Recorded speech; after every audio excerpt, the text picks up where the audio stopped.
I just want to know, as someone who's been around this franchise forever, has seen Dame's entire career, and we've been waiting for this shoe to drop for so long, and it never has. What has it been like experiencing this up close? Well, first of all, I'm really surprised that it has reached this point, just because um, both Dame and Joe Cronin have talked ad nauseum about how well they communicate with each other, and you can see it during the regular season. Dame would spend time with Cronin on the bench as the guys are warming up, and they would have extended conversations. And Joe said even after the season that Dame was in his office and they were exchanging ideas, and it really had the appearance that they were all on the same page. And obviously, I think what shifted everything was Portland vaulting up to number 3 in the draft lottery and then selecting Scoot.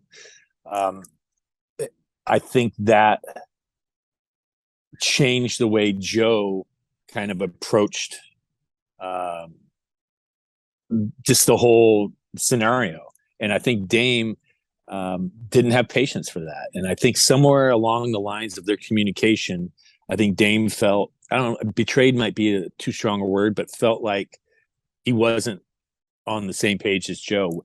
And again, like, that's surprising just because of how often they spoke and how deeply they both said that they understood each other and were on the same page.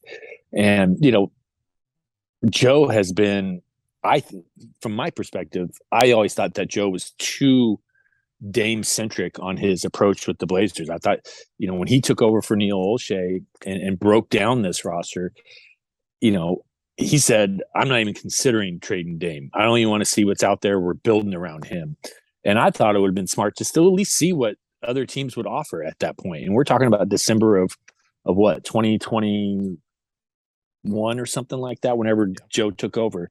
But he was full set on, we're building around Dame, and he has kept that same stance throughout everything. But as he's saying that, he's not following that up with actions. At the trading deadline, they went and got young people and traded away Josh Hart. So I could see why Dame would question his actions.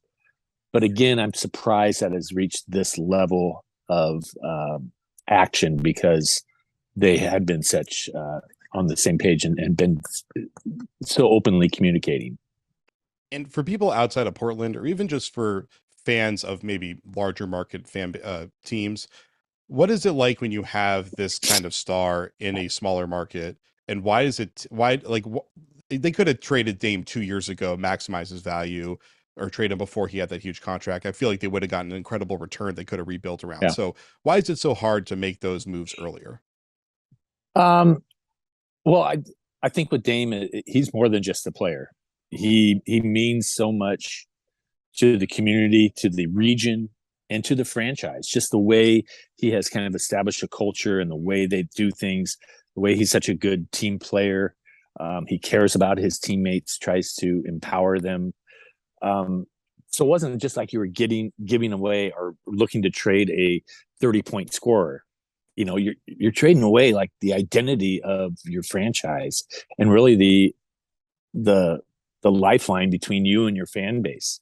Dame wasn't just liked here or loved here. He was beloved. People are very passionate about who he is and what he is about. And he kind of stood to represent a lot about how Portland feels about itself. Portland's a small town, and I think people always have a chip on his shoulder that they don't get the respect, they don't get the attention.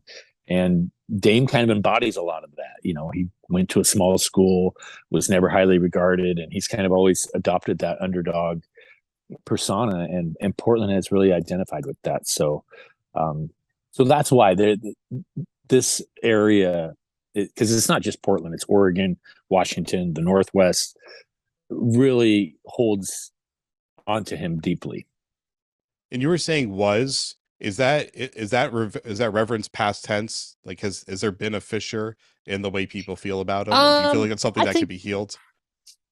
Yeah, I don't think he'll ever be viewed negatively around here. I think there's to some degree, there's some bitterness about the way he's handled it, and saying I only want to go to Miami, which is kind of hamstringing the organization. But no, I don't think there'll ever be any bad feeling about Dame in this region.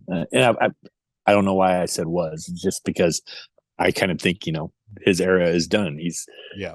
He's going to move on. But no, I think it runs too deeply. I don't think there's anything he can do that would tarnish the way people view his 11 years here. Yeah, because Dame is, I feel like, the standout example of a player requesting a trade over the years because of the level of reference and the meaning to the region. And whenever I would talk to people kind of around the situation over the years, they would always kind of bring up this balance of how much is pursuing a championship worth and the risk of pursuing a championship worth, Mm-hmm. where you have, like, you are the golden child of a region of this country. It's not, and you're right, it's not just Portland. Like, he has Yeah. almost an entire corner of the country where he is this like demigod essentially. Yeah. And and it's one thing to rip off the band-aid, but it's another thing to just not walk out on your terms Yeah. with your head held high. And I feel like that's the thing that scared a lot of people and probably led to him holding on for longer than either side would have probably anticipated. And it's interesting, like he has been very open about, not chasing championships and stuff. And he went on a really poignant diatribe this season about the journey and like how he has learned to embrace and appreciate the journey of each season and the grind and the bonds you form with your teammates and your coaches and the organization, and how that is just as meaningful as, or just as important to him as, getting a ring and getting all that acclaim.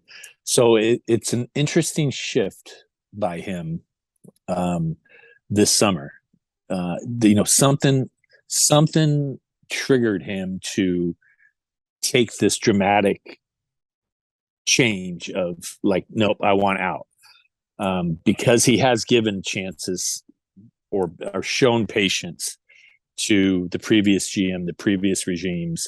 And there must have been something through all that communication that I talked about earlier with Cronin, that something that triggered him to be like, no, you did me wrong. I want out.